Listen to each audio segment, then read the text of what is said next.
All right, today we're going to try and crack a code. It's a puzzle that's playing out in classrooms all across America. And it's not what you might think. It's not about budgets or a lack of teachers. No, this is about the very foundation of learning, how we teach our kids to read, and why, for millions of them, it's just not clicking. So, you know these school hallways, right? They look totally normal. But behind the scenes, something's going on. It's a quiet crisis, one you can't really see just by walking by. But believe me, the national data, well, it tells a story that's pretty hard to ignore. Okay, here's the number that should really make us all pause.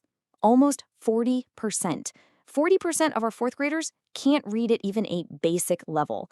I mean, just let that sink in for a second. We're not talking about struggling with Shakespeare here. We're talking about just struggling to understand the words in a regular, everyday book. So the big question is, why? So that leads us to two really big questions, right? First off, how did we get here? Why are so many kids falling behind? And maybe more importantly, what does the actual science say we should be doing about it? To get to the bottom of this, we've got to look at the data. Okay, first things first, let's really get a handle on the scale of this thing. You know, it's super tempting to blame everything on the last few years, but the data, it shows this is not a new problem. This is a trend that's been heading in the wrong direction for a while now.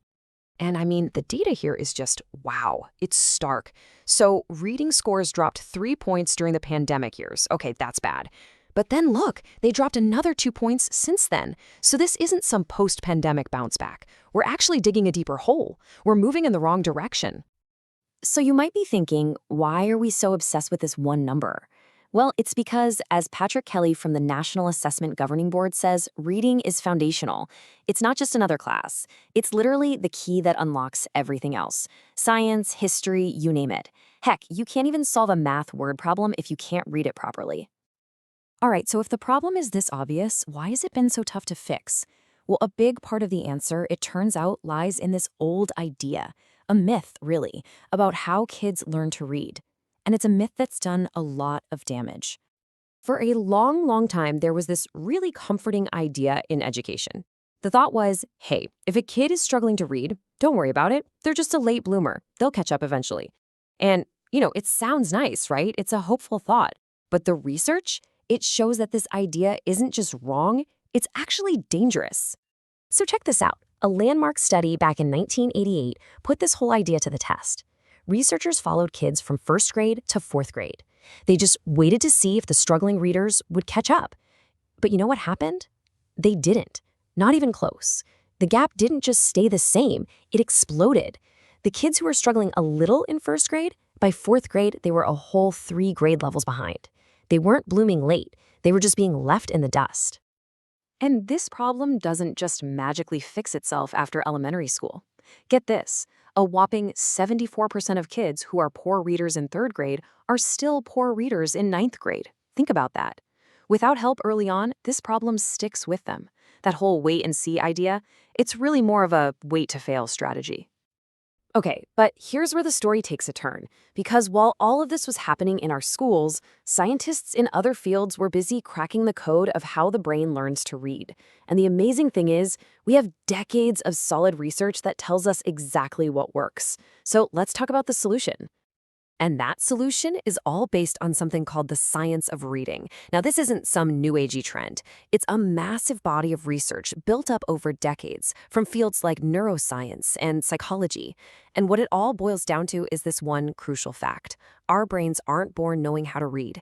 It's not like learning to walk or talk. It's an invented skill, and it has to be taught very carefully, piece by piece. So, if the science of reading is all the research, the what and why, then structured literacy is how you actually do it in a classroom. It's the practical application. Think of it like the instruction manual.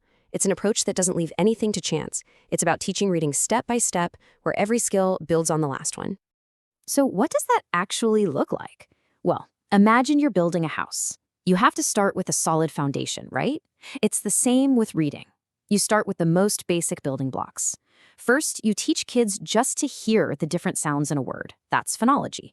Then, you connect those sounds to the letters that make them, like how S and H together make a sh sound.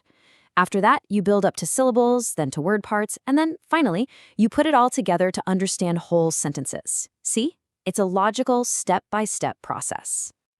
Now, this whole body of science is so convincing that it's actually sparked a massive political movement. We're seeing state legislators all over the country stepping in and basically rewriting the rulebook on how reading is taught. They're passing laws to make sure this evidence-based approach gets into every single classroom. And just look at the momentum here. 29 states plus Washington, D.C. have already passed laws to get their reading instruction in line with the science of reading. I mean, this is a huge deal. It's a seismic shift in education policy. We're talking about a nationwide move away from old, disproven ideas and toward what the science actually tells us works.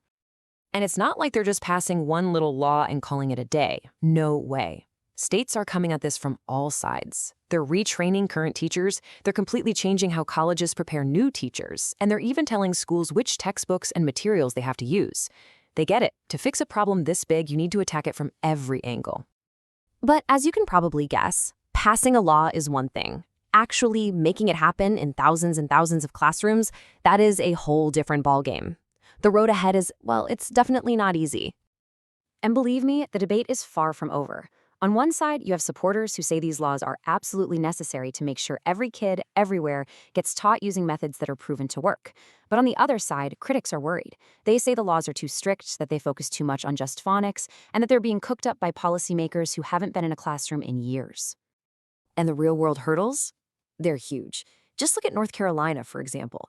To retrain all their teachers, it cost them $54 million, and it took about 160 hours of each teacher's time. So you've got the cost, you've got the time, you need brand new books and materials, and then there's maybe the biggest hurdle of all, changing the hearts and minds of teachers who have been doing things a certain way for a long time.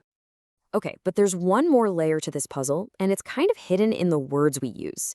You hear that word proficient all the time, right? This percentage of students is proficient. But what does that actually mean? Well, it turns out that for most states, what they call proficient is really just what the national standard calls basic. And basic just means, well, you can probably get the gist of a simple story. But the actual national goal, the bar for being truly on grade level, is something called NAEP proficient. And that is a much, much higher bar. Being proficient at the national level means you can do things like analyze why a character did something, or read between the lines. So for years, states have been setting the bar lower, which kind of hides how big the problem really is. Getting a kid to basic is like clearing a low hurdle. Getting them to proficient, that's the real finish line. So that's where we are. We're at this incredible crossroads. On one hand, the science is crystal clear. The political will to make a change is real and it's happening now. But on the other hand, the challenges, the money, the time, the changing of old habits, are just massive. So the real test, the thing we're all going to be watching, is whether we can actually turn all these new laws into real learning for every kid. The big question is this finally the chapter that rewrites America's reading story?